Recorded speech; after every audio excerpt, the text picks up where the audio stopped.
Episode 8 came out of the Traitors last night, and boy was it a doozy. There's going to be some major spoilers, so if you haven't seen the episode, scroll past and come back later. This episode was very interesting. These two ladies, they're trying to work together. They're pulling it off. At the beginning of the episode, we find out that poor Chriselle is the one that they murdered in person. I think out of all those options, I kind of wish they had gotten rid of Dylan, because I feel like he's onto them. This episode proved that now we're entering into that whole guys against girls kind of thing, where the guys are like obviously set on one or two of the traitors are women. And so like I think if they had gotten rid of a dude, that might have helped their case a little. I mean, it already looks suspicious, so why not like reduce their numbers? But I am very thankful they didn't get rid of Tom Sandoval, because oh my god. If there was an MVP of the episode, I think it would be Tom, because he provided the most entertainment. It was like wound so tight that like if I farted, only dogs would hear it. I mean, Brittany's face says it all. This was my face the entire episode, because Tom Sandoval provided just top tier level of ridiculousness. And yeah, I mean, I don't know. He's good TV. So the challenge this week was there's two groups of people. One group stayed at the castle, while the other two go out into the woods with Alan Cumming.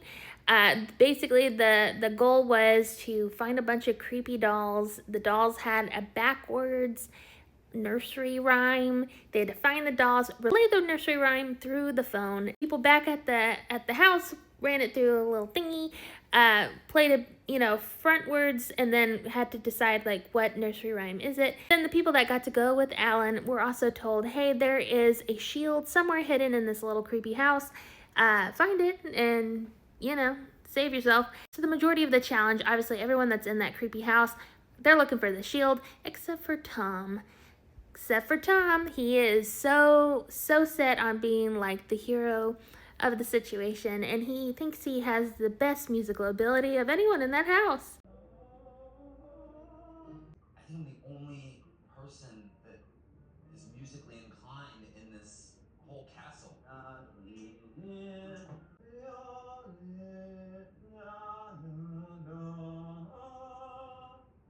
Terrible singer.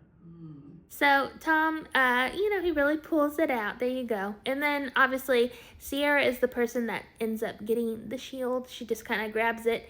Good for her. But that's not going to save her, because obviously there's a couple of different theories floating around the house.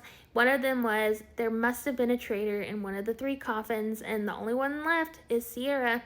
So poor Sierra, I don't think she was ever going to beat that. And I like Sierra. I think she's a good player, but I think it just looks so suspicious that she really just was like a Rob loyalist. And, it's not her fault that she got chosen to be in that coffin, but I mean, here we are. It makes sense that people are going after Danielle and Brittany because they are such a strong duo. Like in the history of the show, a lot of people from the same shows kind of stick together, so it's understandable. So the guys are kind of dead set on it's a woman. It has to be a woman. We got to take down one of the female traitors. And the only 2 options basically that they're throwing around is it has to be Sierra because of the whole coffin thing, or it might be Brittany. I think Brittany does a decent job kind of defending herself, but I think like poor Sierra, there's no way to get around it. Just like they mentioned, like that would have been a question hanging over everyone's heads until the end. Was Sierra one of the traitors? Yes or no? So she went home.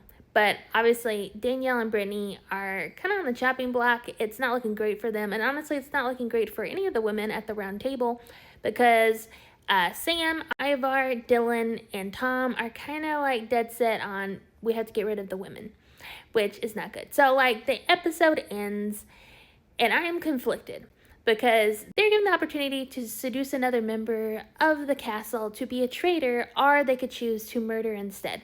Danielle is dead set on, hey, let's get another woman in here. And then Carolyn is like, I just would rather murder.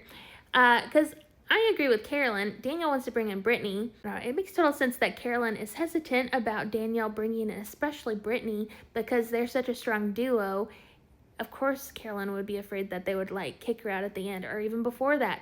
That makes total sense. Carolyn does not trust Danielle for, good reason. Danielle is trying to get closer to Carolyn, but I feel like she's just not doing herself that many favors. At this point, if I were in Danielle's shoes, I'd probably just be letting Carolyn kind of run the show.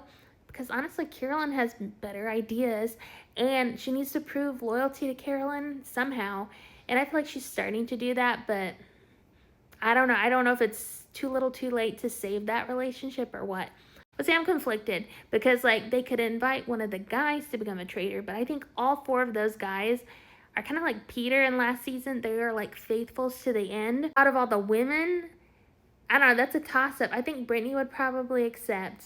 I don't know about Gabby. Gabby would have been a fun traitor, but at this point, I think it would just be beneficial for them to murder someone instead of inviting someone to become a traitor, because I don't know. And then the question, do you murder one of the guys and like dwindle their numbers, and it further makes you look like one of the women has to be a traitor, right?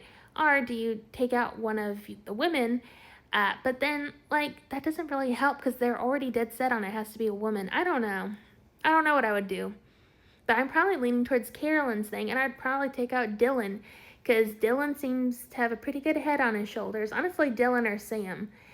Tom is just floating around there doing his best, and then Ivar just kind of seems to be a little quiet, just kind of going along with whatever Sam does. What would you do? What would be your game move? I don't know. It'll be very interesting to see what they do next week. I'm looking forward to seeing. Yeah, I don't think Danielle's gonna make it to the end. I don't know, and I don't think Brittany's gonna make it either. Even though I love them both, but man, it's not looking good.